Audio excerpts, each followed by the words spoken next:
朋友们，大家好！现在呢，我在毕节鹤岗县的安乐西乡，我顺着峡谷的一条河流开车进来之后，到达尽头，然后呢，有一个小支流呢往这里面来，竟然在这里面发现一个无人村啊！我们从航拍镜头来看的话，应该是一个无人村。这个地方的环境真的是非常漂亮啊！我准备进去看一下那些房子啊，好像都是石头砌的。看一下我的车呢，是开到这个位置呢就动不了了。然后这里面的环境真的非常漂亮哈，外边是一条大的河流，然后这里面呢又有非常大的一股溪流啊，这个水的话是特别的清澈。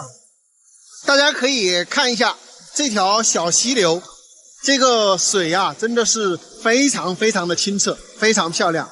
然后这个上边呢就是一些石头砌的房子，还有包括这边呢也有好几栋的这个石头砌的房子，我们从这个航拍镜头中来看的话，应该是没有人居住的。我们慢慢走上去给大家看一下吧。这个地方真的是山清水秀，风光非常漂亮啊。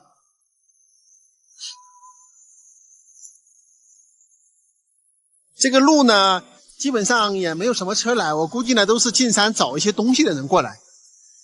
然后大家看一下，这些都是值钱的东西啊。这个是茶叶，给你们看一下。这个是苦丁茶啊，这个茶在夏天是非常好喝的。它这个房子下边这些土地里面全是这个苦丁茶，怎么没有采呢？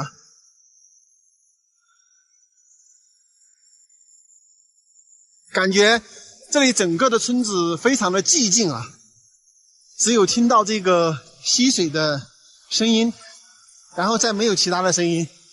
看去呢，一片荒凉的感觉。啊，看一下这个水啊，尤其是这股水流啊，真的是很清澈呀，应该是从那个山上峡谷的位置一个洞里面流出来的吧。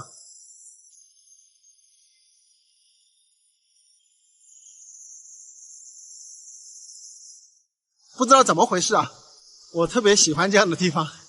就是一条路进去之后呢，就到尽头，然后没有人来打扰，背靠山，有水，我就喜欢这样的地方。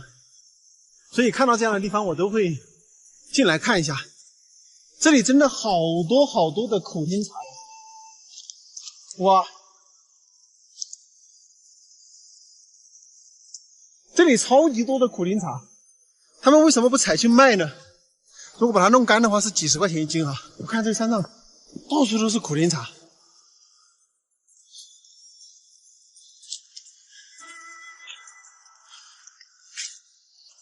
这个是唯一的一个红砖来砌的房子。看一下这个石头房子做的是很牛叉的，你们看一下多高？看一下，从下这个石头房子是从下面那儿一直砌上来的。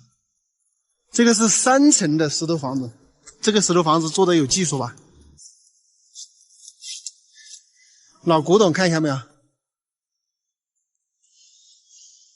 看一下这些房子，全部是石头砌的。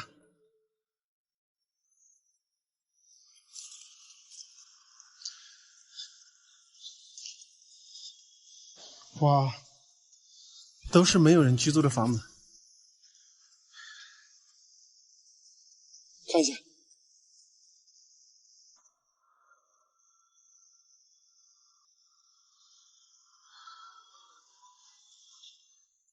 对面的房子呢，也全部都是石头砌的。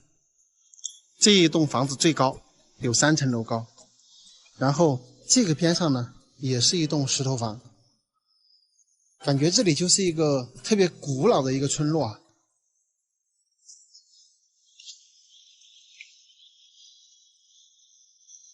这些水管还在弄着水。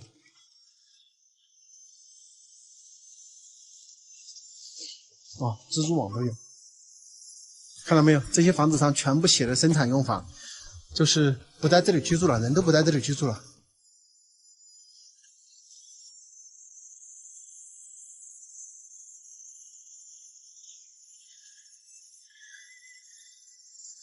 哇，这真是一个古老的村庄啊！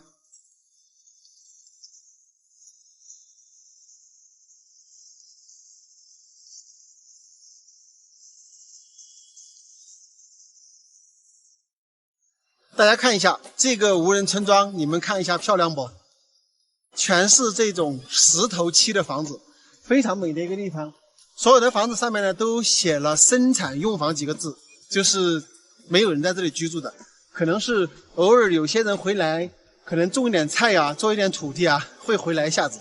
看去呢都是一片荒山，特别美的一个地方。我觉得住在这里应该会很爽哈。外面有一条大河，然后这里呢又有一条溪流，水源是完全不缺的。所以在这种地方，如果说养老养生的话，我觉得是不是非常好的一个地方啊？你们喜欢这样的地方吗？欢迎大家在视频下方留言评论哈。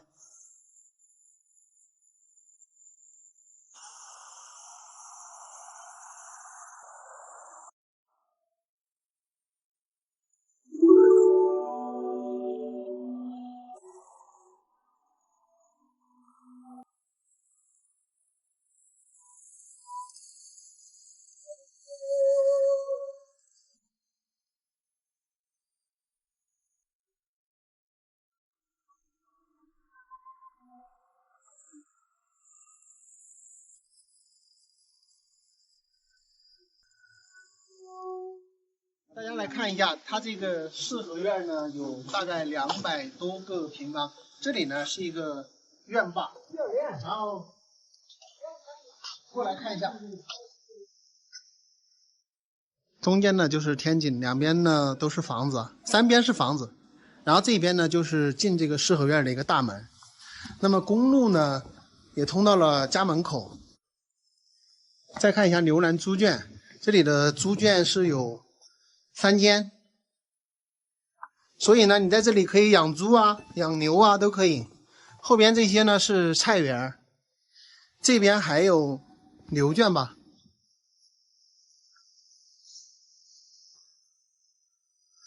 啊，这边也是猪圈。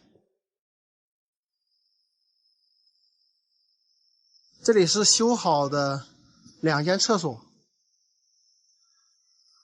所以在它这里你可以喂个10来头猪都没有问题啊，因为有2边的猪圈，相当于6间猪圈，每一间你可以喂2个、3个，所以整体的这个硬件设施基本上都是做得很好，然后卫生条件也非常非常好。这个房子呢，10来个、20个人住都完全没有问题。你这个房子里面总的有好多间房子啊？总的有设计，可能有13、14间吧。有13、14间房子，13、14间房子基本上，住个10几个人都没得问题的。没得问题。我们进他这个房间里面去看一下。呀，这个里面挺干净的。大家可以看一下它这个外面这个房子全部都有这个阳台的，而且可以出来站在这个阳台上，非常舒服。然后它也挂了很多的风箱，也可以在这里养蜜蜂，所以这里能够利用起来的话，真的是非常非常划算。这边就是2排猪圈，这个是厕所、洗澡的地方，就基本上所有东西都弄好的。自己改造的话也花不了太多的钱，就可以把这里改造很好。这是睡觉的房间，这个呢叫做谷仓啊，以前呢可以用来这个装粮食的。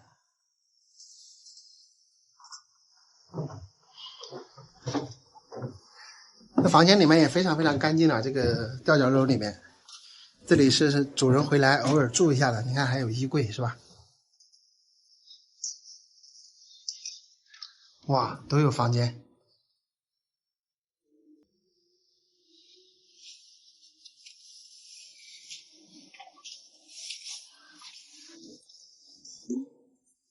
这就是外面的这一栋房子，里面呢也是差不多的。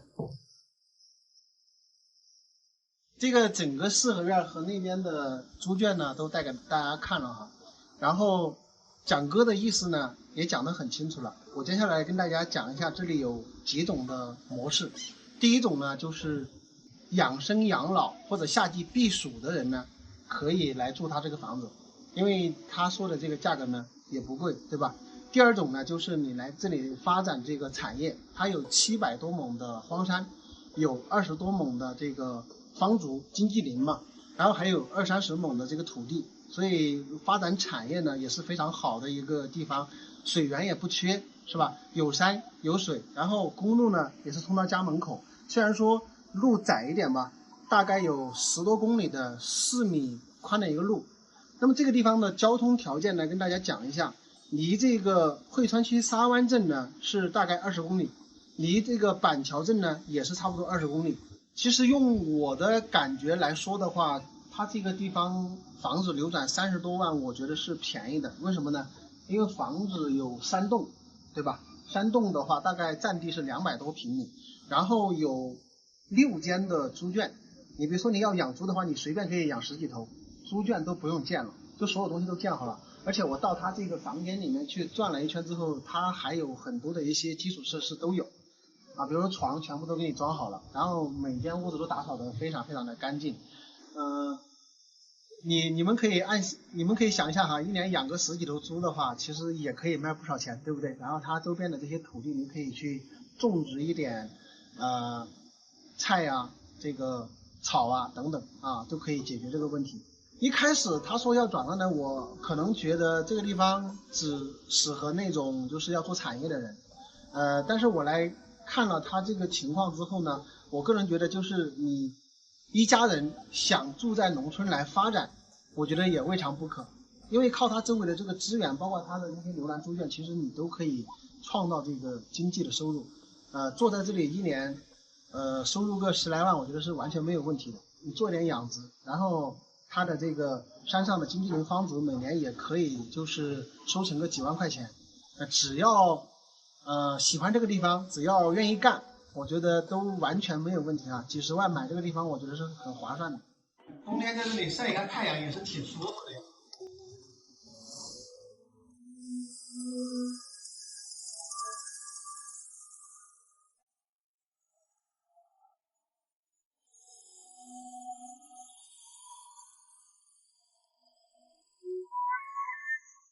好了，朋友们，这里的整体情况呢就给大家介绍完了。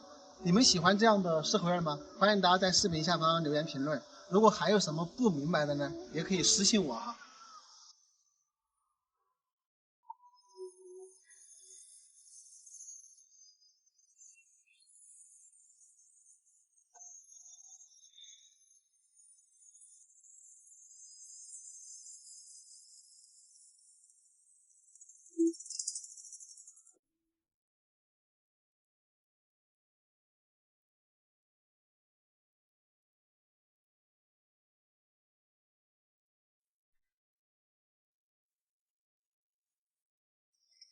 朋友们，大家好，我是阿泰。现在呢，我在遵义市汇川区沙湾镇的建设村，在这个地方啊，有一栋非常漂亮的四合院。相信经常看我视频的朋友呢，都是记忆犹新哈。然后前一段时间呢，这个四合院的主人呢联系到我，他准备把他的四合院还有700多亩的荒山、20多亩的土地呢一并流转出来。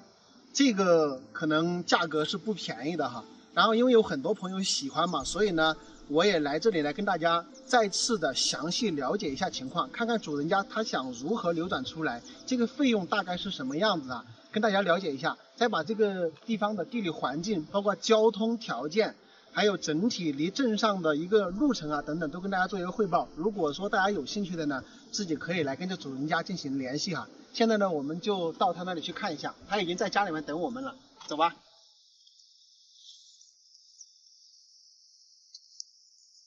大家可以看到，它这里呢是处在一个峡谷地带哈，公路呢也是通到了家门口。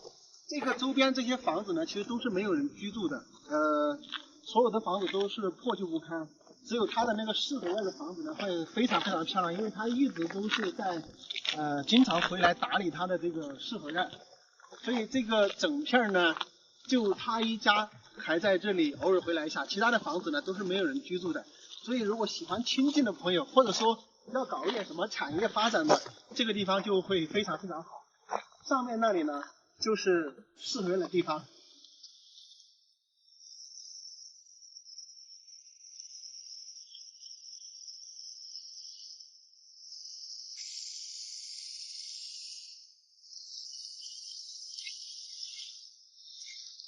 这里就是四合院，大家看一下，特别漂亮。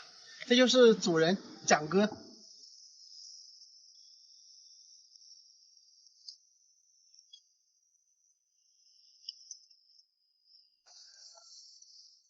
哎，蒋哥，你说的你这个整体转让后，你是哪个想法呀？我没想在这个地方安家了，总的看好点得到这个钱，拍卖得到以租代卖，欢迎就是有钱的那种养老啊。如果是短租也可以，三五年的。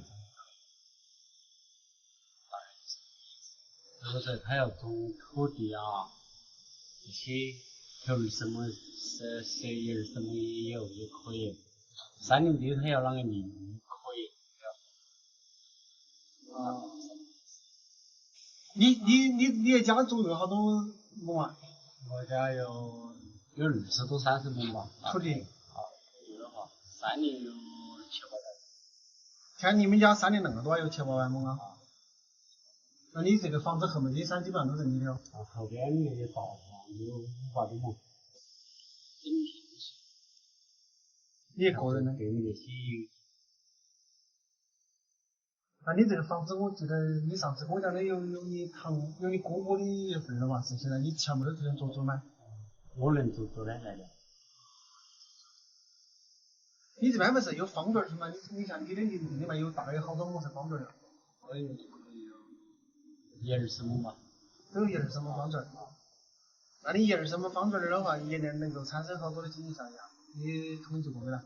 如果我个人管理好的话，可能整个7、8万。就是那点20亩方段是才来7、8万也没有问题。主要就是这个房子，可以进行长期打跟他了，永久性的就好。那你大概心中有个价位点？那些地方嘎哈，就是顶多就是按杂本算。杂本啷个意思？城头一般普通那个房子，在一半，只能卖一半。那个房价这些地方也不可能是很高哈。可能1000、7、8，顶多就是那个价格。1000、7、8。哎，那你这个不少平方的，200多个平方哎。已经200多个地方。就是我说别人来转了你要了你这个房子的话，这样他可以用下你的山林啊，岂不是？山林的不完全可以，只能是合乎国家政策哈，不要乱砍了。还要啷个管理的越好越好。等于你是想，意思说长期把这个房子拿出来了嘛，就自己不回来住了嘛。我就是这个。现在我没有打算来这个地方，原本想大概要是4、3年安家啊。你是哪个老湖啥边的吗？我老婆是。我因为我那边前几年我已经买了一块地方，只是房子还有确定没起。我这儿啊，这养老这些可以，但是我们年轻人家里边带到了也恼火哈。小孩子上学，交通那就不便。你这个房子其实很多人喜欢，可能他们城里面的人哈，你今天讲了这个话之后啊，我觉得很多人会愿意来看一下。因为城里面的人他其实也担心，就是比如说我们租房子来改造啊，搞那些搞了之后啊，主人家又反悔啊，啷个。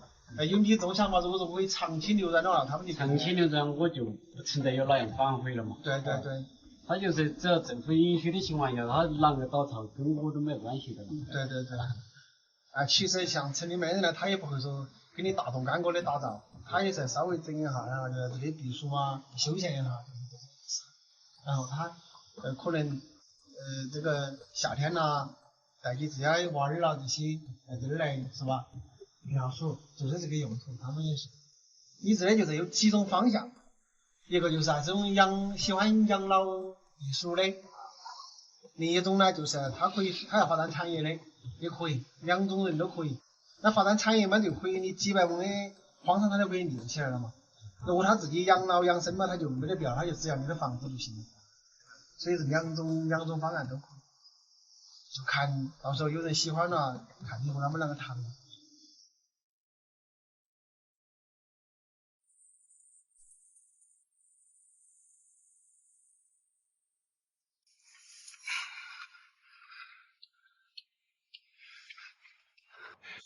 朋友们，大家好，我现在是在大方县宇冲乡的游沙河，看一下我身后这里几百米深的大峡谷，有点像那种侏罗纪公园的那种感觉啊，特别的壮观。然后我的正前方呢有一座刀锋的崖壁，上面呢在几百年前就建了一栋寺庙哈，我们上去看一下，非常的险峻。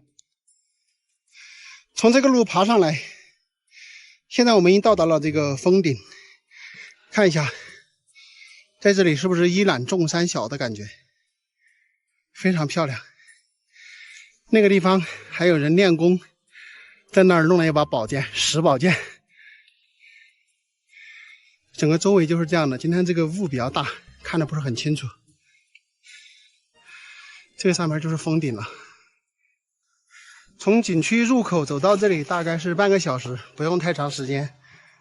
主要呢就是笔直走爬坡，比较累一点啊。这个就是峰顶的观音寺庙，我们现在已经到达了峰顶。这门好像是关起来的，在这里守庙的这个阿姨今天没有来啊。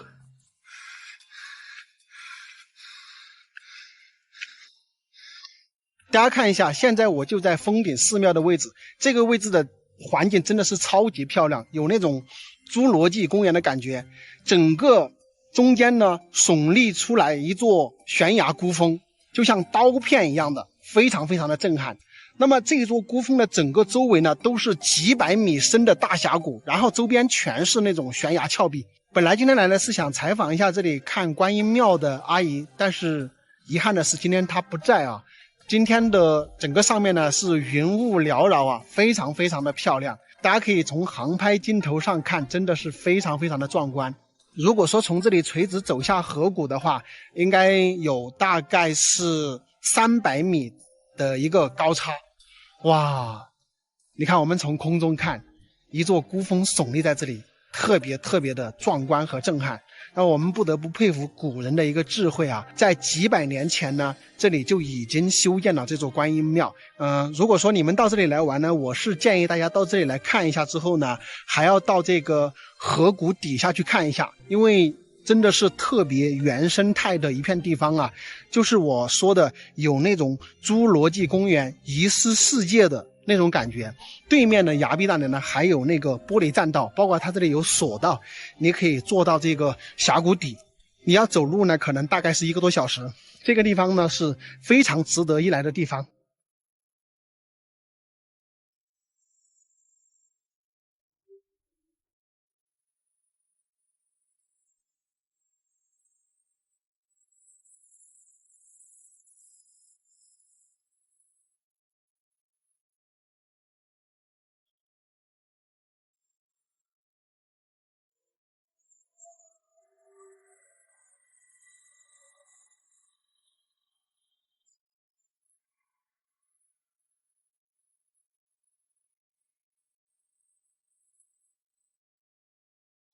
朋友们大家好，今天我们杀猪了哈，看一看这猪脚，这一板排骨，然后用这个排骨来砍了之后，等一下炖我们的这个天麻和黄金，看一下，这个是天麻，这个是我们昨天挖的野生黄金，就把这2样加排骨一起炖，这家伙简直是大补啊！用这种小刀宰排骨。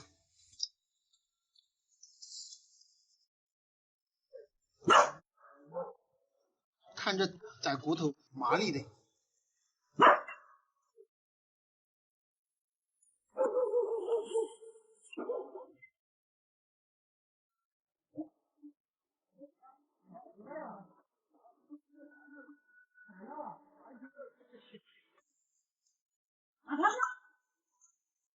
好了，我们排骨宰完了，把这个排骨清洗一下。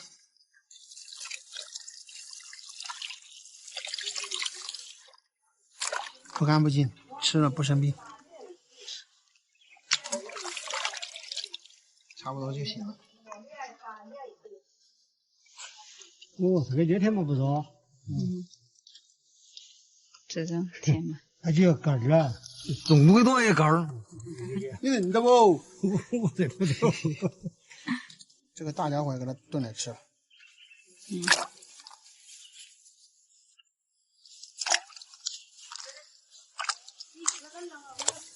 天麻多搞一点。再搞两个。上一次我在家里，我自己吃了一大盘儿。这个天麻特别好洗啊，而且它一点那个味道都没有。这个就是毕节的乌天麻，这种天麻的话是不苦的，而且也没有什么味道。要昆的温么切哇？啊？我说昆的温么切？切啊！而且特别好洗啊，这个天麻。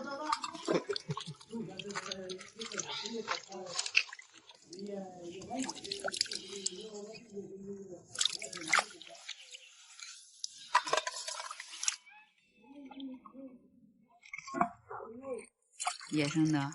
野生的老了呀，这个黄金都5、6年了，起码5、6年才长这么一点，你说它不黄吗？有灵魂的。口水。什么人？甜的。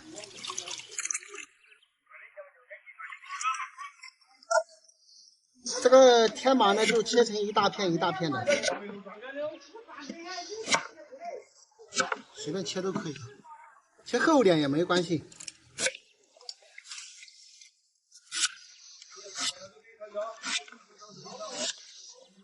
你看这个天麻切的时候，这个姜汁啊，就全部冒出来，这个刀上都是白的。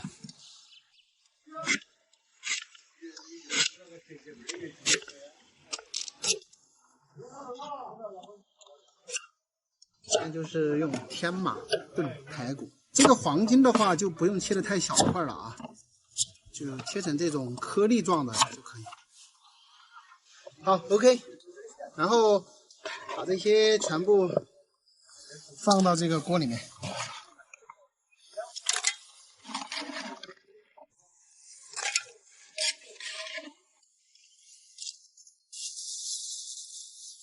放几个干辣椒，搞一点花椒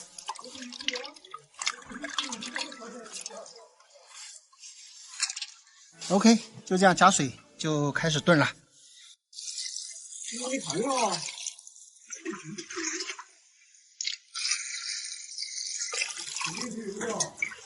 现在我们就把这个炖上就可以了，大概是炖40分钟到1个小时，就差不多能吃了啊。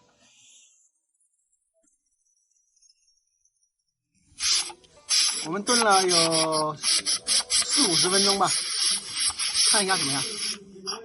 哎呀，挺香的。哇，这个漂亮的呀！哈哈哈。喝汤的赶紧喝汤啊！老盐巴嘞。你给他倒面嘛？盐倒嘛，我们就会搞现噻嘛。我们干这要干现些的不是？你呢？紧紧了后过来是公司。看一下，这个就是我们炖的天麻，然后这个天麻一点味道都没有啊，一点都不苦。黄天麻啊，2月，切不是噻。就像我们刚才的那个方法炖来就可以了，非常非常好吃。这个是无天麻哈，挺耐火的，基本上都炖了1个小时还是这么脆糯。我跟你们说，我刚吃完饭，刚刚人多没跟大家讲清楚啊。这个无天麻真的特别好吃，它吃起来的口感是那种脆糯香甜的感觉，一点苦味都没有。然后炖排骨也好，炖这个猪脚，炖土鸡都非常好吃，大家可以试一下。特别是那个汤啊，很好喝，很好喝。朋友们，大家好！今天老妈一个电话打来，家里要杀第一头过年猪了，赶紧回去吃杀猪饭。现在我们已经到山里了，看一下我们前面，马上就要穿越浓雾，到达下边，然后呢再上山就到家了。山上一片晴朗，但是山脚下呢都是大雾啊。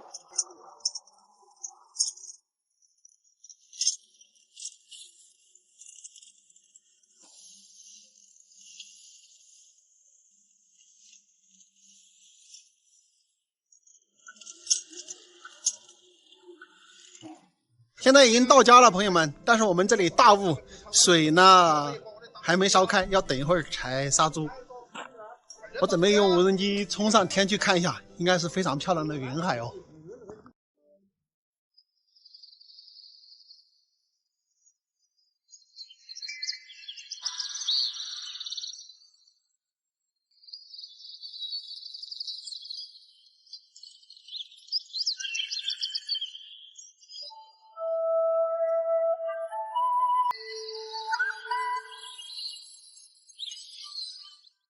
怎么样？我们家里这边云海好不好看？天气有点冷啊，我又换了一件衣服，马上杀猪了。这2个，先弄1个。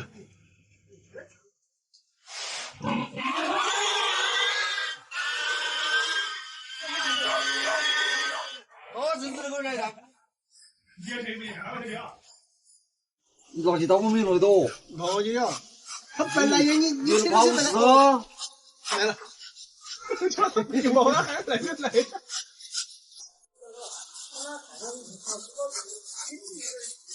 我们这老祖赛技术好的，我们这边的人呢，哎，老祖摆行的，我看网上也说了，老祖他没得来了，这没得弄脑壳，没得弄你嘛，他摆几2把呀，他是摆那个乱几个人拉一出来甩就把几个甩棋盘上，他们俩站前面呢，老祖没有放火光，让你。我们这边老祖在大路啊，大点的，一般2、3百1、3个人都带车，他们在往5、6个都不带车，就我3条。少个360斤油，5元比能就了少油。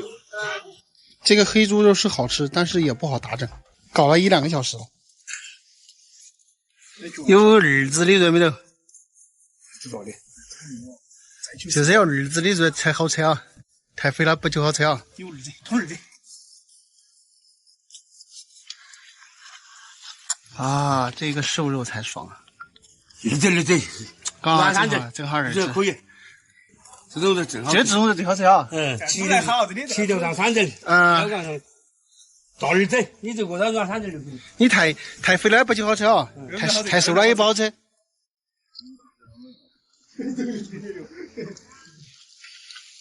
你这个猪卖的是好钱卖的哇？2500买的现在都还亏几了不？你买的，你那个在干了，买就买了。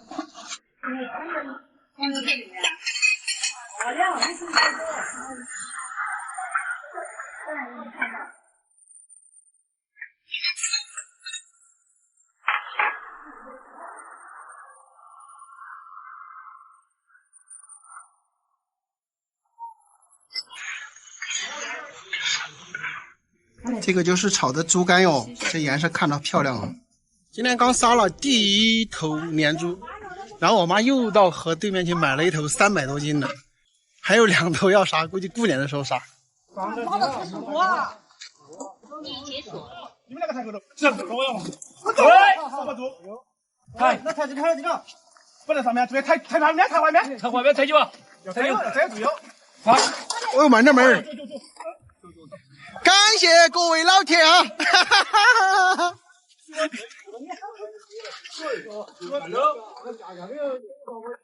中哦，300多斤了，400斤的有的，450几。加上价450几啊！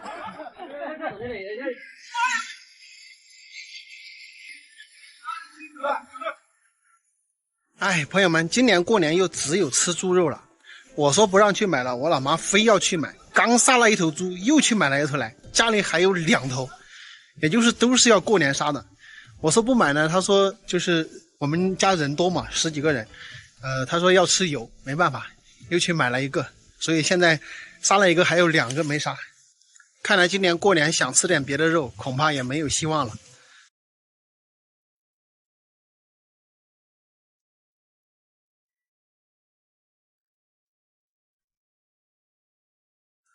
朋友们，大家好，我是阿泰。现在呢，我在贵州毕节的大方县。我现在身处的位置呢，是在大方县的深山密林之中，这里的海拔呢在1600米以上。那么现在呢，已经进入冬季啊。那么今天呢，我们邀请了当地的一位熊师傅跟我们一起进入这个高山密林之中呢，去挖宝。挖什么呢？就是挖各种各样的中药材。可能我们要翻山越岭才能够找到我们想要找的东西啊。今天呢，主要是要去寻找天麻和黄金，但是天麻呢，可能现在不是那么好找，因为这个没有出苗。那黄金呢，应该是能找得到的。大家就跟我们一起到这个山上去体验一下吧。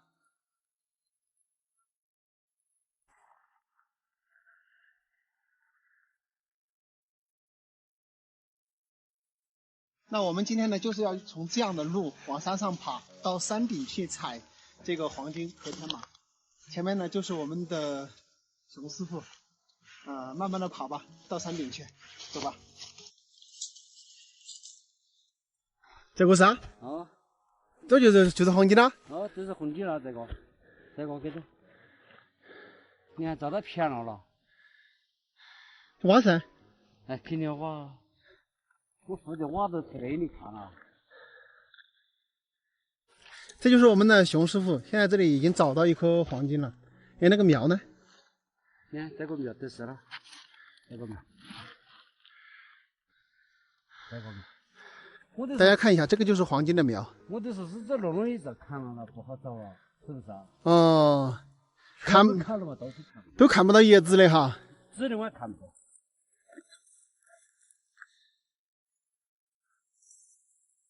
我们看一下挖开是什么样子。再晚几天的话，这个苗都看不到了。看没有？得找点口过来呢。好小一个。小啊，这些。这地窝有几两可能哈？啊，只有几两。你这要把每年都抠这些东西，要抠不少哦。哎，我没抠。你只晓得哪些地方有哈？我只晓得哪个地方有，我不抠它的。这个大的。有个大的。哎呦，这个就好了，这个就好了。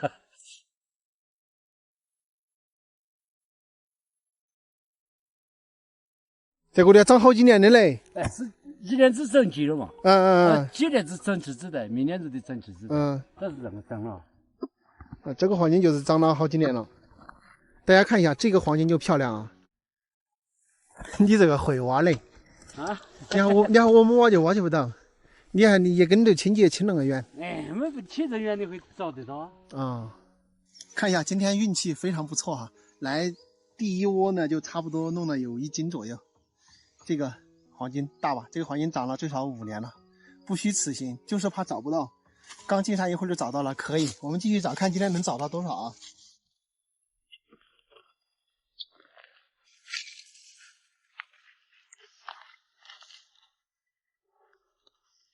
这个也像。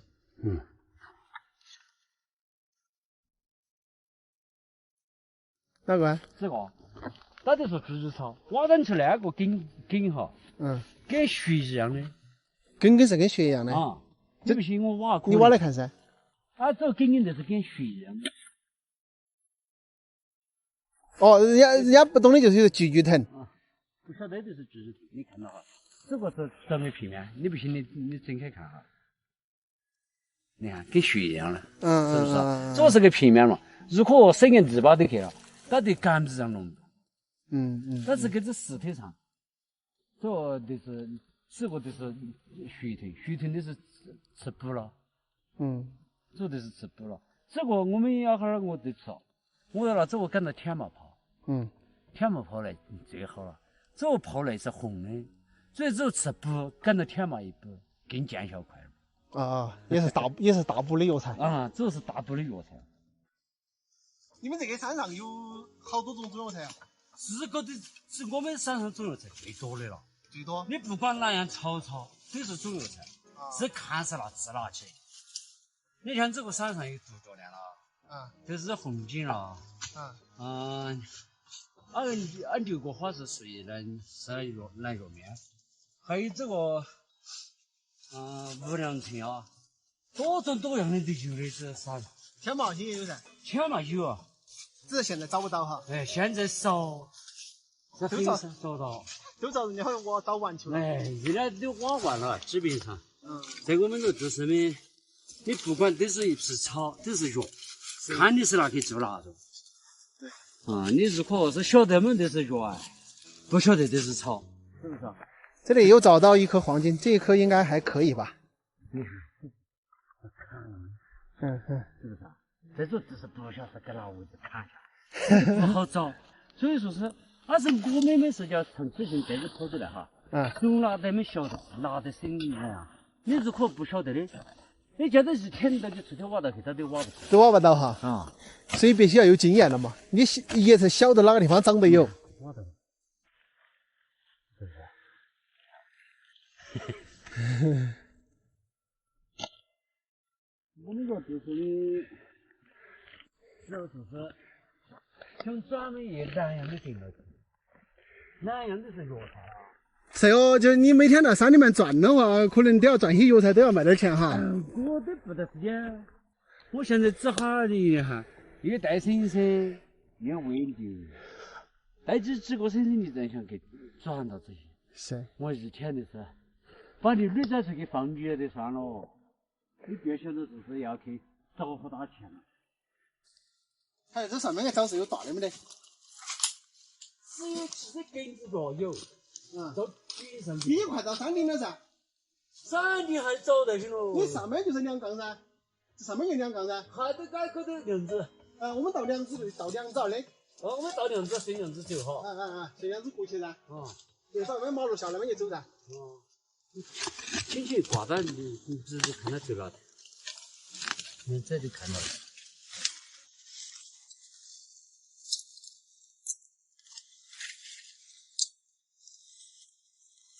现在一转你指头来了，一伸你指头来了。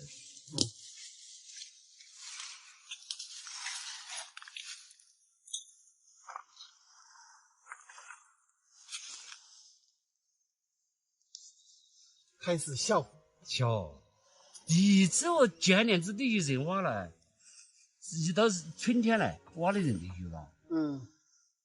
它是春天才开始挖吗？都是要把这个秋天来挖。秋天那要等有苗就来挖了嘛。都有苗了嘛，还得看得到嘛。这个就是那是在看山的看了，看山的看了你得看，不好看了。这种又是落枝在长的。落枝子长的了。应该是去年才长出来的哈。前年长的了。前年长的了。你看，这去年。这一届你看先长这一届，这届长了，长子的，只得长完子的，这几年子长的才是长。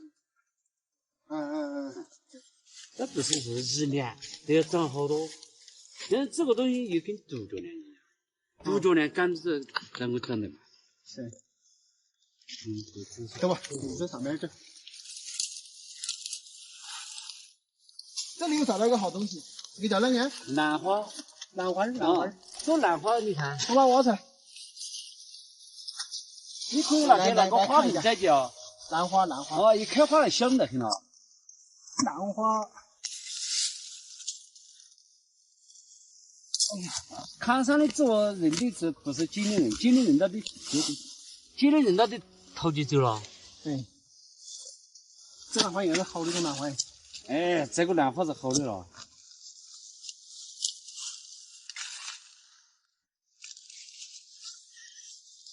反正我们看到那个就挖到那个噻，挖好水了嘛。你看这个兰花，而且这个花瓶的了，好看。这个花瓶的不太好看嘞，一到春天，它一开花来，你抬个屋头，满屋香了，香得很啊，香得很了。你看这个都是属于兰草，兰花草啊。这是啷个东西啊？啷子细心。啷鸡细心啊，就稍微有点细心了。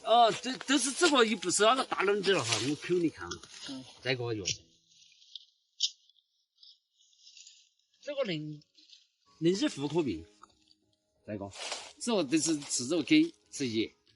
啷个细心呢叫？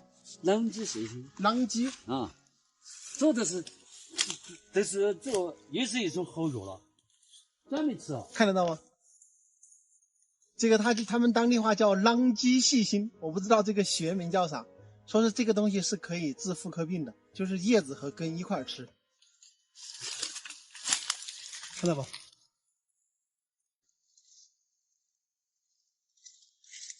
这个药材也少了，这挖是差不多了。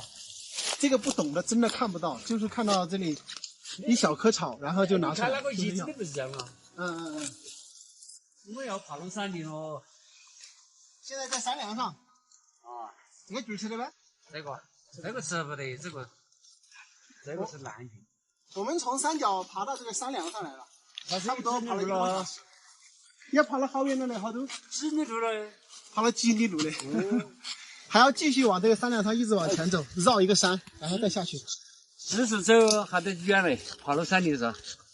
可能还要走2个小时才走得出去哦。啊，要1个多小时。1个多小时啊？啊，要1个多小时。慢慢的走呗。慢慢的喽，爬累喽。你都不累，我都累喽。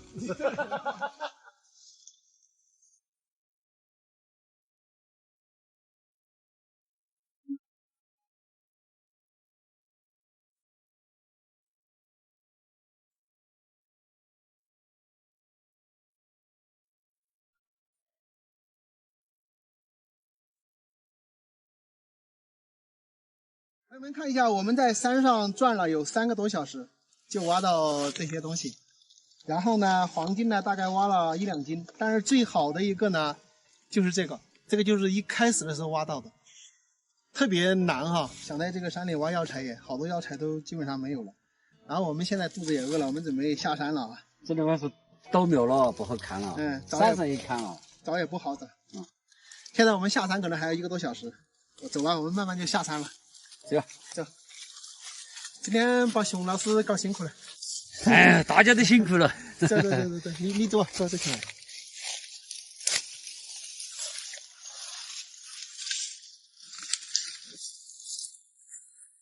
好了，我们现在就下山了，朋友们。咱们下期再见，拜拜。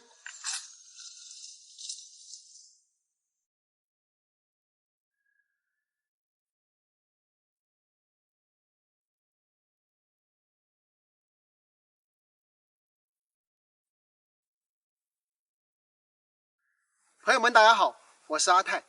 我都还没有开始直播带货呢，就有不少的朋友说你变了，你最终的目的还是带货。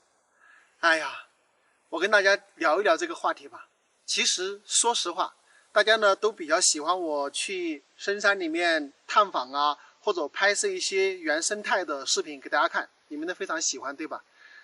我自己也非常喜欢。其实呢，我完全可以用这样的方式一直延续下去呢。我自己也过得挺舒服，也不用那么费劲，对吧？反正收入也有一点，那么过得还开开心心的。但是呢，我又反过来想，其实我拍摄短视频呢已经有2、3年了，我觉得这样下去，感觉整个人活着没有多大的意思了，这是我内心真实的感受啊。所以呢，我觉得还是要去实现一些个人价值也好，社会价值也好，这是我现在的一个想法。就比如说我跟大家说哪里有荒山呀、荒地呀，对吧？如果说你真的能够去对接到呢，对你也是一个好事，对吧？对当地的老百姓呢也是一个好事，这个是一方面。然后另一方面呢，我其实也去想做一些农产业里面的事情，但是呢，做这个产品的渠道呢可能是第一步。我自己呢也没有那么大的能力，但是呢我在想能否试着去解决一下，看能不能行得通。有些问题你需要去做，需要去解决呢，你还是需要钱。说实话，你说我跑来跑去支撑我自己的开销，过我自己的生活是完全没有问题。但是真正的要去做事呢，是没有那么多资金来做的。那么我们想到了，就是还是做一下直播带货这一块，不管它做得好也做不好，就去尝试一下。当然，这个大家也不用去反感这个事情啊。比如说我正好这里有一个好的农产品，你也正好想尝试一下，那么价格呢也比较合适，你也可以选择支持我一下，也可以选择呢不支持，但是呢，也没有必要说在那里说我又变了什么什么样的，因为你不挣钱呢，你也没有办法去运营，对吧？没有办法去延续的做这个事情。我可能需要通过这样的方式去尝试呢，是否打开一些渠道的口子。我跟大家说一说大方的天麻吧。我走访了好多的这个合作社之后，我发现一个非常奇特的问题，也就是毕节这边的天麻很多呢都卖到了湖北还有云南，然后呢这些地方加工好了之后，他们的干天麻呢反而又大量的是销往贵州。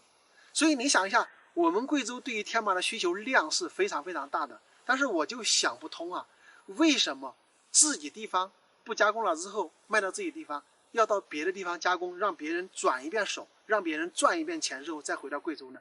大家这个问题呢，你们也可以讨论一下。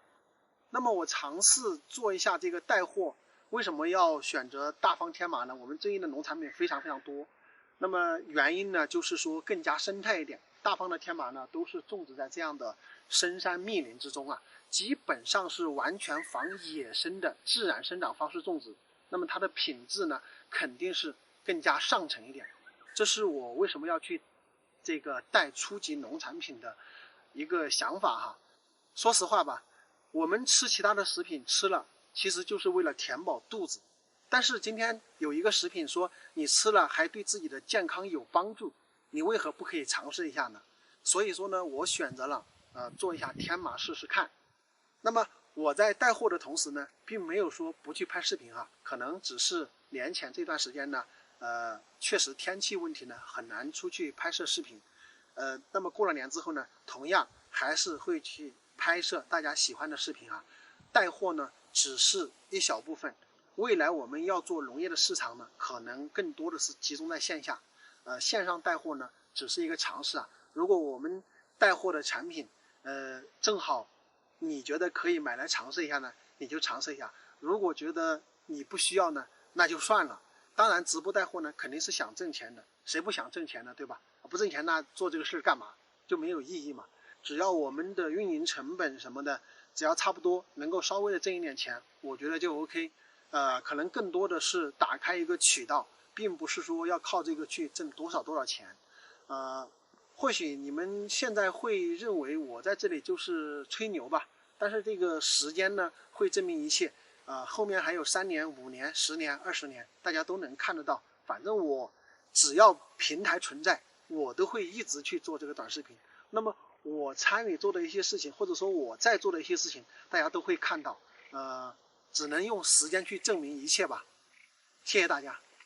朋友们，大家好，我现在是在大方县宇冲乡的白果组，这里有一大片的千年古银杏树，可惜我们来的太晚了，已经叶子都掉得差不多了。大家看一下中间这一棵树呢，就是他们当地称之为银杏神树，非常非常的大。看一下，那么据说呢有1400多年的历史，这里这些树呢基本上都是上千年。这一棵是非常非常大的，然后若干年前呢自燃了。看一下，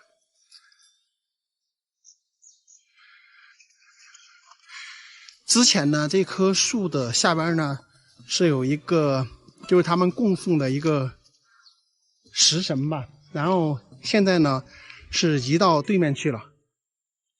每到这个银杏树长叶子的时候，还有就是秋天的时候都非常非常漂亮。可惜就是我们这一次呢来得太晚啊，树上的叶子呢都差不多掉光了。让家你买的是什么嘛？我说药材。那个药材吗？你常言一痔疮也都是那药干痛，叫10年花。哦，叫10年花，它是山上找的哦。那个木田林的去。哦，还这几棵银杏树好多年的？不晓得，原来我们家专家去来鉴定，它1400多年。1400多年，中间棵大的哈。中间棵神树。中间棵是神树。就是1400多年了嘛。是。边上也有4、5棵啊。给你自己算到时候慢慢分开。哎呦，我们来吃了，叶都落差不多了。路都落完了，前天带队就对了，前晚上一棵树都是落杀过了。哎，我看啊，那棵树好像遭烧了哈，是他自己烧的吗？是人说他讲的，我们都不晓得，我是想到那边呗。他烧出来了，最终要供这里，要供这棵。哦，2棵遭烧来了，供的这棵。2棵烧出来了，他要供这棵。他可是自己燃起来的是吧？哦，我们不晓得了，有些他是烟加背果树，有些厂羊加背果树，实际是哪家都不晓得。阿东就是他精神的。他个人生的。啊，精神的，天生的，反正是我们的老人些传说都是，咱们记得都是这类发现。说这不是老者的哈，意思都是。反正那现在嘛都是大家的了。好像是反正土地下放了非3年之后就是不分给拿过来，人家的。那洗牌也没这种价在洗。好多钱吗？10块钱。便宜点吗？便宜的。有一棵1400多年的古银杏树啊，老人家说许愿挺灵的，我也要许2个愿。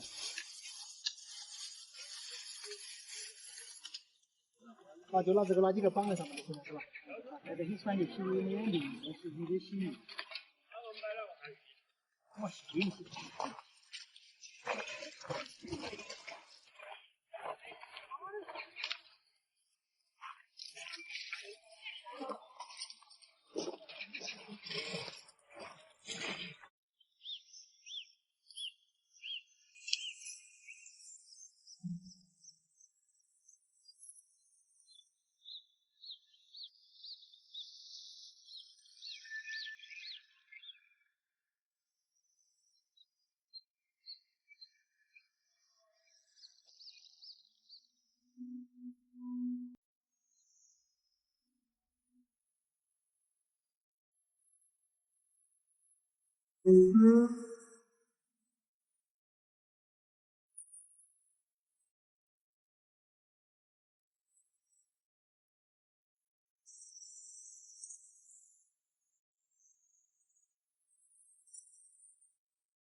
朋友们，大家好，今天呢跟大家聊一聊这个返乡创业的话题。从2019年这个返乡热潮开始呢，就有非常多的人呢回到农村搞创业，但是通过了2、3年的一个发展之后，我们会发现70%、80%的人都失败了，这是为什么？那么这个问题出在哪里呢？通过我对农村很多地方的一些观察之后，我觉得就3点原因是最重要的啊。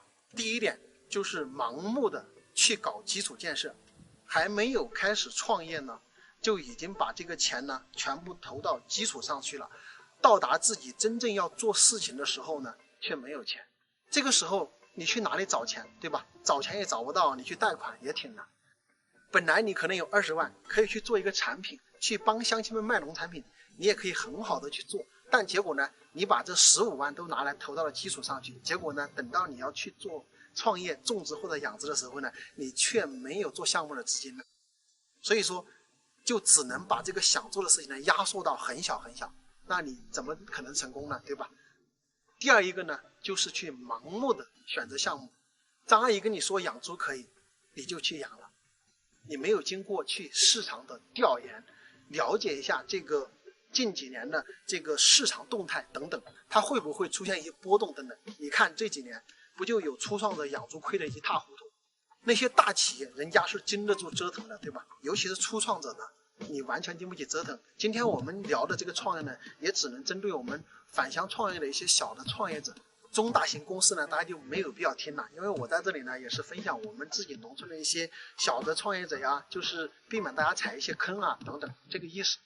那你完全都没有对这个项目的本身的供求关系去做一个市场的调查和了解，你就开始盲目的去跟风，那么你的失败的几率确实会高的非常非常多啊。那第三一个呢，就是在自己在农村做创业的时候呢，是那种守株待兔的心理，不学习，也不出去了解市场，也不出去做市场。那也就是你养了300只鸡，100头猪，那你就在这里养着，你也不知道谁来买，这种就是守株待兔的一个心理，你不去想办法，对不对？所以这样呢就非常非常的被动。一旦你在养成的这个时候正好价格大跌呢，那你这个风险就非常非常大，那你基本上呢只能是亏钱的份，对吧？不可能说还能逆转这种颓势。那第四一个呢，就是过度的依赖互联网。现在这个短视频也好，电商也好，直播带货也好，非常火，对吧？大家就把这种希望呢寄托于这个网上去了，你没有去注意你的线下市场。70%-80%的在农村创业的呢失败呀，都是跟以上4点有关。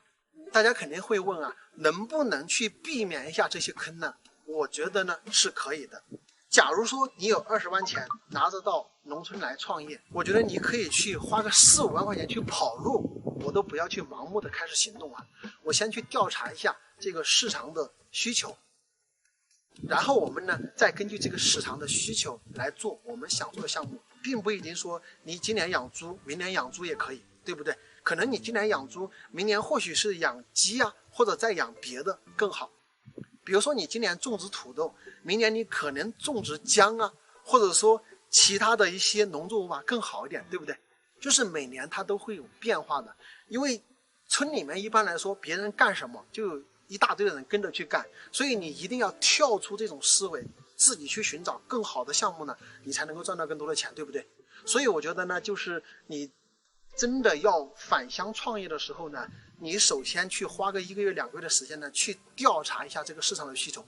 我说的这个市场需求，不是说互联网的市场需求，而是你当地的县级或者说地级市的，他对农产品或者说对于这个牲畜的一个需求，是这么一个需求，不是互联网的需求啊。我在这里提醒大家一点，就是不管是你在当地搞种植还是养殖，你的需求市场一定是县里面或者说当地的地级市。你们可以想象一下，比如说你养鸡，那么你要向外面的市场发货，那么你的一只鸡的运费你都要达到20-30，而且到消费者手上的话，一只鸡要达到100-200的这个价格，这个是非常贵的，就是不是一般人能消费得起的，而且你赚的钱也非常少。说白了，你养个几千只鸡，你供当地的一个小区你都不够，你为什么要把心思放在网上呢？这个是一个巨大的错误。现在有好多人在这个上面是吃了大亏的，整天想着网上销售，结果呢，等你把东西弄好之后，瞬间你哪里做得出去嘛？根本就很难很难。所以最后给大家建议的就是，你要返乡创业了之后，你宁愿花个1-2个月的时间去做一个市场的调查，再决定你要做什么样的项目，一定是以当地的县城或者说地级市的需求为准，或者说你去做一些大的公司的下级市场，就是跟大家签一个合同，养出来了或者种出来了，你就跟他有一个回收的一个协议，让他直接回收过去，这个也比较保险。如果说你要自己去实施呢，那么就一定要去做这个市场的调查，然后做到心中有数嘛，对不对？那最后呢，我要给大家提一些建议。我们做这种返乡小型创业者呢，你不要指望说去拿到什么补贴啊之类的。以前可能返乡创业你可以拿到一些补贴，但是现在呢，以村为单位，任何一个村呢都设立了村集体，对吧？那么到村里面的不管是产业资金或者说这个扶贫资金等等，这些资金呢都是要统一的经过村集体之后呢，然后再向下发放，然后呢再向下去进行投资的。如果说你的项目不是很好呢，可能村集体也不会给你投资，对不对？可能多年前你在农村创业呢，你做得好呢，可能会有一些资金会补助给你，但是现在的村集体呢，它一定是以投资的方式把钱给到你，所以反而现在返回到农村创业是没有以前容易的。所以大家真的要返乡去创业呢，对你个人的综合能力以及你的学习能力，对市场的这个认知等等要求都是非常非常高的。所以现在真的是想做成一件事情非常非常难，可能要求你有综合的能力，而不是坐在家里把这个事情做好，守株待兔等着别人来收购就能做好，其实已经很难了。走创业这条路呢是非常非常的艰难的，一定要去学习很多的东西，而且呢要不断的去改变呢，才有可能做到更好，不然的话，其实跟打工也没有什么区别，甚至比打工的风险要大很多。这是我的一个建议啊，希望对大家有帮助。好了，今天的视频就到这里啊，感谢大家的观看，咱们下期再见，拜拜。朋友们，大家好，我是阿泰。因为现在是冬天嘛，所以出去拍视频呢也非常的不方便，所以呢我就想一想做一下直播带货，但是发现真的是非常的艰难，不是一个普通人可以做得好的。我呢也是在年前这2个月呢准备去尝试一下，那么过了年呢可能还是会去以拍摄视频为主。还有就是现在线上的直播带货已经完全是资本游戏，你没有大量的资金投入，首先这个流量人气是没有的，就靠一个人在那里吼，然后几个人在直播间呢，基本上你不会产生多大的效益。如果说在2年前去做直播带货呢，可能效果会非常好，但是今天再去做呢，基本上刚入门是没有任何的机会了，除非你有资本去跟进，那么可以做。如果说再去就像这样直接做直播带货，想起来几乎是没有可能的。而且呢，大家知道，就是现在直播带货呢，全部是在打价格战，也就是把之前淘宝玩过的一套、拼多多玩过的一套呢，再拿到这个直播带货来玩一次。但是会发现这个效果比以前还暴增10倍、20倍，所以这就是现在直播带货的一个问题啊。可能有非常多的人买了一间屋子的东西，也不见得有几个能用的。但是呢，因为这些头部主播以及明星呢，他们这个直播间有那种氛围，所以大家也会争相购买，对吗？我相信经常在直播间购买东西的人，你会发现非常多的一些东西买回去之后呢，也没啥用，对不对？不管你是供应链也好，产品也好，和厂家谈判也好，物流也好，售后也好，你根本就没有办法去跟那个头部主播去比，人家的这个所有东西全部都已经形成链条了，所以很难啊，非常的难。可能我未来做商业的一个重心呢，肯定也是在线下。线上我知道是一个什么情况，包括我自己也之前也做过这个电商，对吧？我深刻的知道，比如说大家特别熟悉的淘系的话，可能在5、6年前就已经完全进入了资本时代。那么包括现在的直播带货，同样已经进入资本状态和头部主播垄断流量的时代。现在的直播带货对主播的要求也非常之高，没有2、3年的主播经验的，基本上在现在是很难去快速的成长的。你看到的一些做得很牛的主播，他们已经经过了2、3年的沉淀，包括这个头脑的高速的运转，也就是说1个小时要怎么去应付，2个小时怎么应付，基本上会一直要保持这个头脑的一个高速运转哈。你像没有做过这一行的，哪怕是主持人来，可能都非常困难。就是几百万粉丝的人去直播都会非常难，何况是像我们这样的就更加的艰难。如果说你的产品不好，或者说产品价格不够低，对用户没有吸引力的话，那么流量就不会有，因为官方也不可能给你推流，因为他给你推流的话，他需要你转化的，你不转化他给你流量有什么用？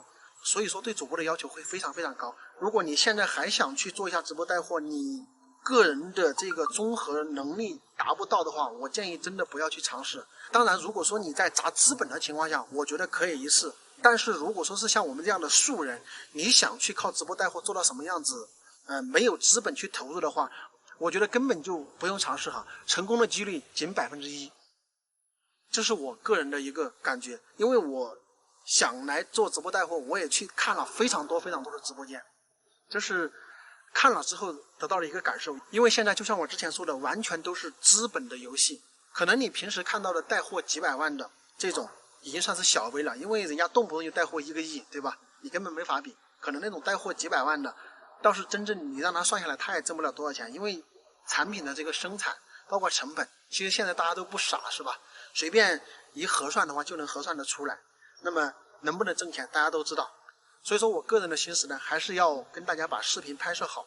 今年呢就是年前这几个月尝试一下，如果觉得可以呢，我们就花个1、2个人、2、3个人呢，把这个事情持续下去。如果说做不好呢，那我们的心思就完全转到线下，线上的实际就跟大家发布一些对大家有用的信息。所以我个人觉得直播带货这块普通人基本上是没有机会了，除非你的能力、资源、资金都能匹配得很好，那一定要去试，这是我的个人感觉。那么我最后呢再跟大家说几句心里话，现在的直播带货其实是非常不健康的，因为这种低价格的模式，从淘宝到拼多多再到直播带货，其实对整个产业的伤害是非常非常大的，包括农产品的整个产业链影响都非常非常的巨大，因为有太多人去做这种低价格，把厂家的利润逼到冰点。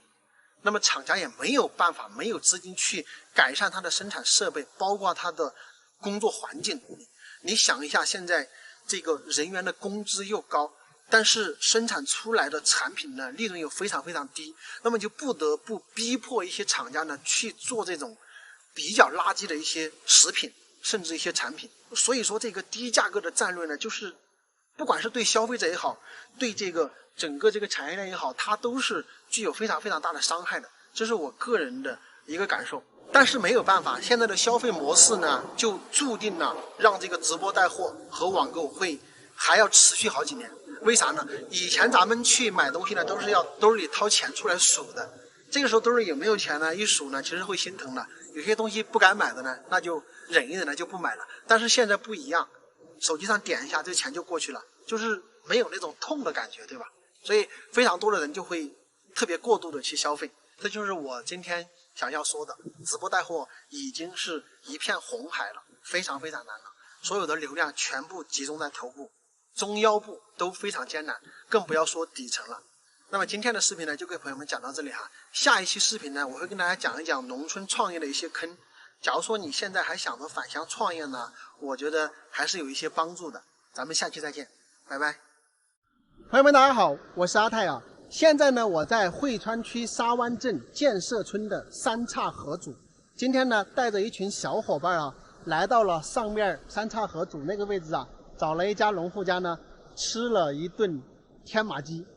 然后正好呢，我之前在这个河边呢拍摄了一独户人家，侯大爷他们家就是这里，他们家是住在河边的，然后以前他还养有鱼，还是1年多前在这里拍摄过视频。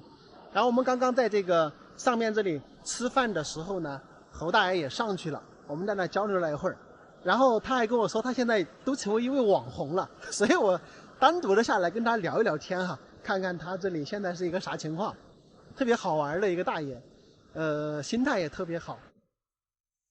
看一下，就在这个公路边，这个是他们家的2层小楼木房子。他这个房子漂亮不？你们看一下，这一条河流往下流，这边的风景特别漂亮。然后侯大爷呢，他一家呢就住在这里，好像就是他和阿姨住在这里吧，年轻人都在外面。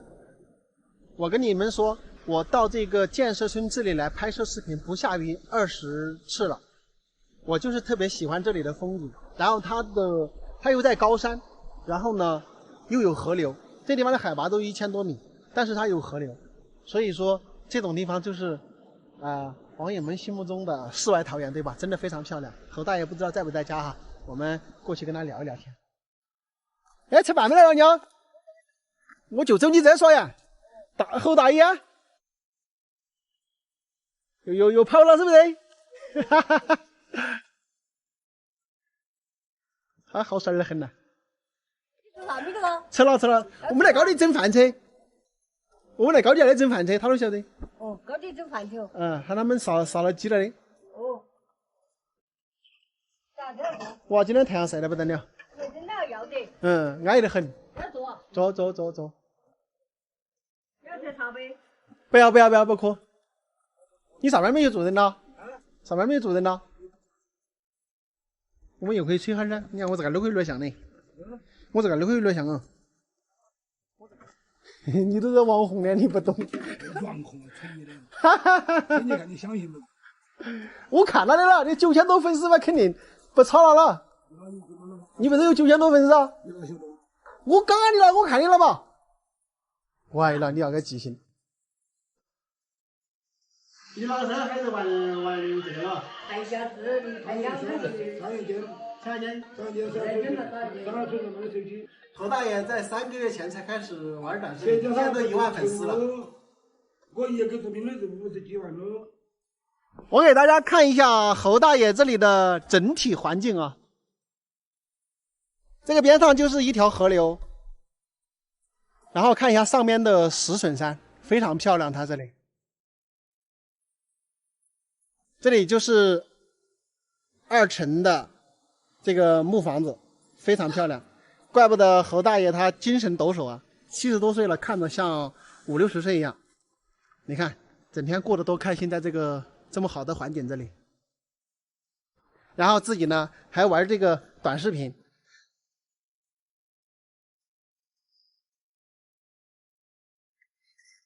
你抄的本本是不是？我有个把拿来改两句。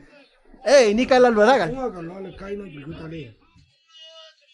你看，你还把笔记都记好的。你们看侯大爷这个，他是自己记的笔记，也就是写的段子，然后呢就写好之后呢就自己开始拍摄，而且他拍视频你们看一下，他是全部都是把这个笔记记好之后，然后再去拍的，就相当于我们说的写文案。70多岁了啊，你73几年？73年哈。你特别励志的，73了还要赶紧玩短视频。这是现学的，没搞过。谁啊？就是现学啊。我一个作品，他给我考的，考了我在这3届都把我卖出去的。就是一个作品，你录完了给你卡机不等发，然后你又把它变成3段，变成3届就把它卖出去的，都在这帮忙的，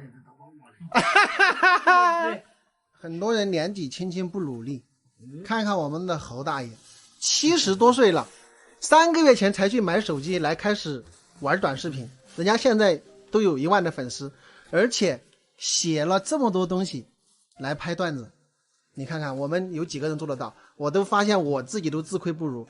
我拍摄视频基本上都不去做提前的筹备，你看他每一个都是事先写好，然后熟练了之后呢再去把短视频拍出来，真的太励志了。70多岁了，可能还学了这么多东西。这个又是哪个段子啊？呀，这个你给这个他没有跟我传过。当年大呀，我们中国大哥大呀，有了你大，到了后来成多修养啊。共产党呢，建了几呀人马啊，有了马卡适合列宁主要的毛泽东是共产党的创始人，有了伟大就我中的你啊。大家好，今天呢我们来到了沙湾镇的建设村，带着我媳妇儿还有2个小妹妹。Hello， 大家好。然后呢，我们准备到沙湾镇去看一棵1000年的古银杏树，现在是正式落叶的时候，肯定会非常漂亮啊。然后再到那个地方一户农家去搞一只土鸡来炖一顿天马，然后吃了再回去。走吧，咱们一起去体验一下。出发。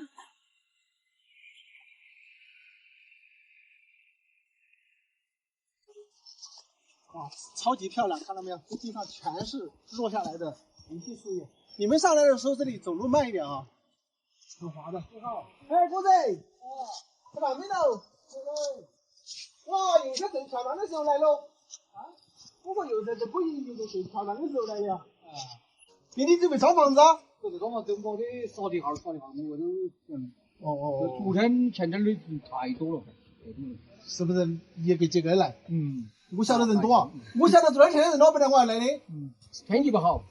我就今天来，我晓得今天天气好，然后又是星期天，所以我是星期一哈，今天星期一，所以我才过来的。1000年古树了嘛。1500多年呢。哇，1500多年。那时候漂亮的很，正好差不多就这个时间。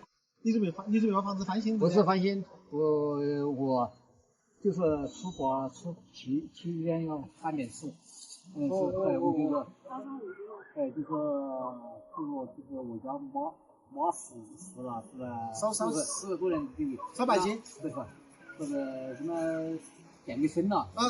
烧身，90，就是满80哈。哎，那种叫啷个？健身。对，健身，阴寿了嘛。对，阴身叫阴身。一会儿你们就得来，我看到你整的超级都行，你那看。对，你忙你的，那不耽误你。麻烦了。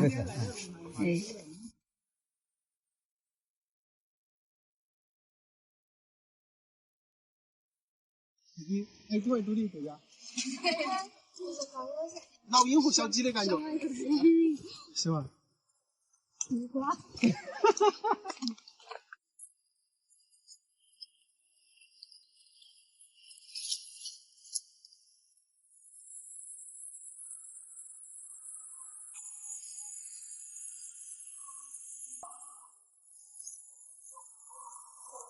小猪肉是哪家？对呀。那东西不是出事了吗？早就没有搞。现在你搞过的对吧？老说的就认你了。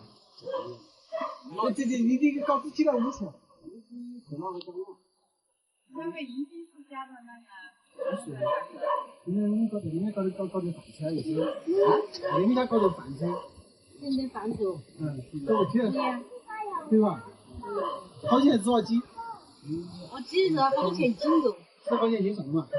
20块钱斤哈。搞拉出来，拉出来搞了5元7升。我们5个人。你们吃了？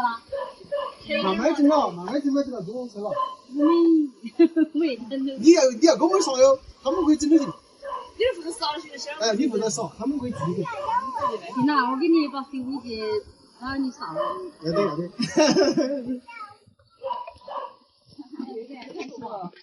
那也有包子。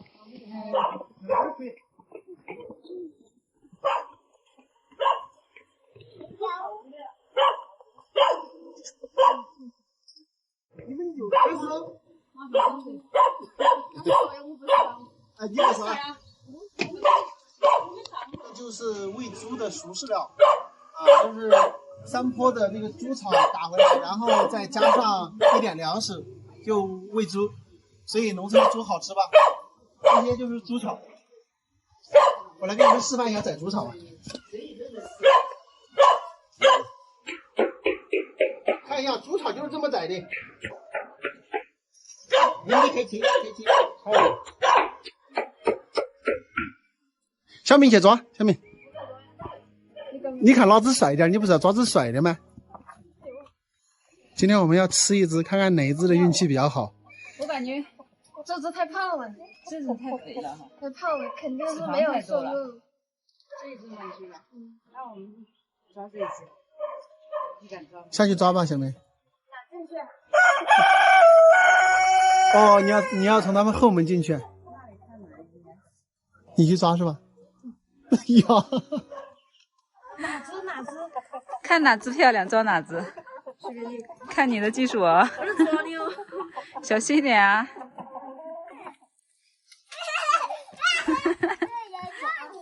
小朋友，你能抓不？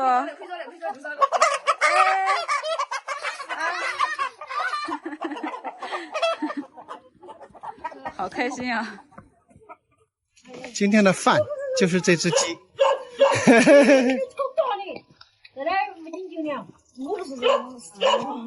可以 ，OK 的。看到了。可以了，不要看，可以。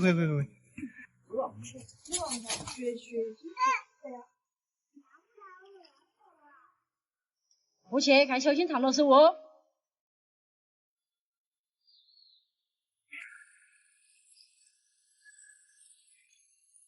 你们这个坐在河沟边边就扔安逸，杀个鸡了都可以整来整来，我就把整干净了。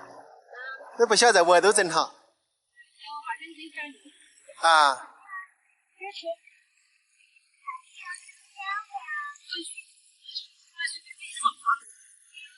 像你们这种住的地方就跟河沟乱，现在好多都是羡慕这种地方哎。那以前嘛，人家多走路啊。啊。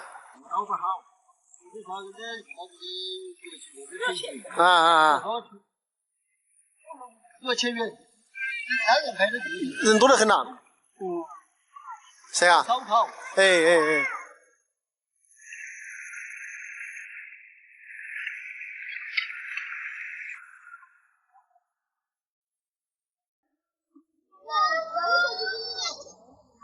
走，别快，走。站起好，听话，站起。好，走吧，别快了，走，我给你沿路了嘛，不快。走。好，不快，好，好了。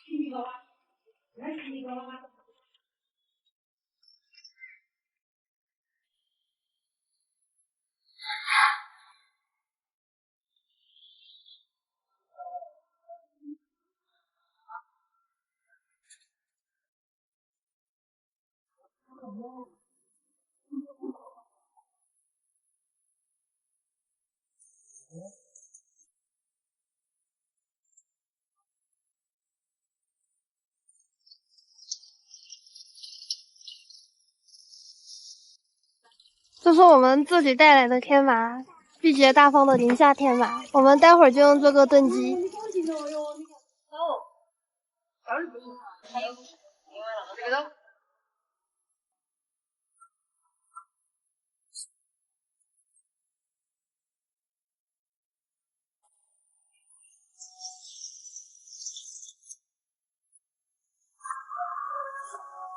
我这点的全部是小的，写的一样的不啦？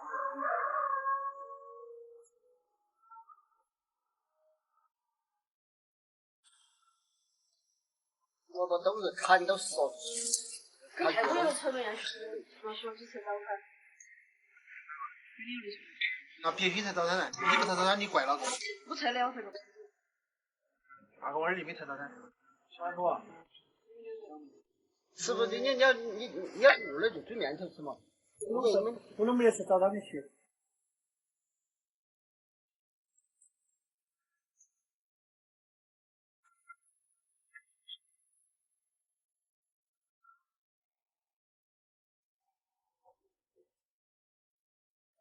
你长得好高哦。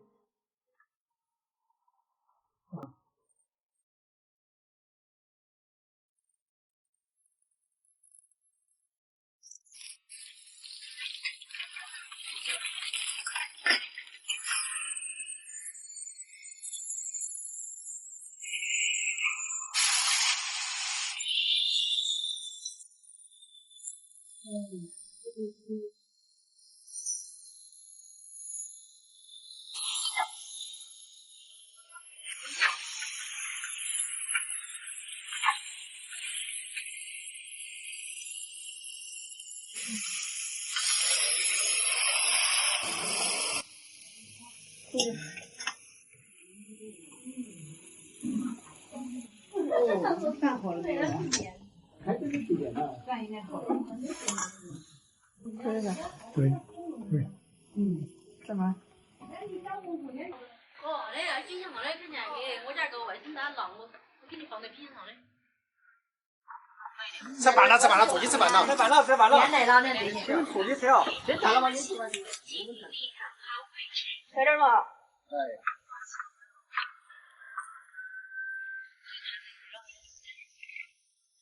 说那个，我维修一下你们的招手啊。好的。来，开高辛苦了，看你。你这是水吧？有。怎么会水呢？对不对？为了补充的。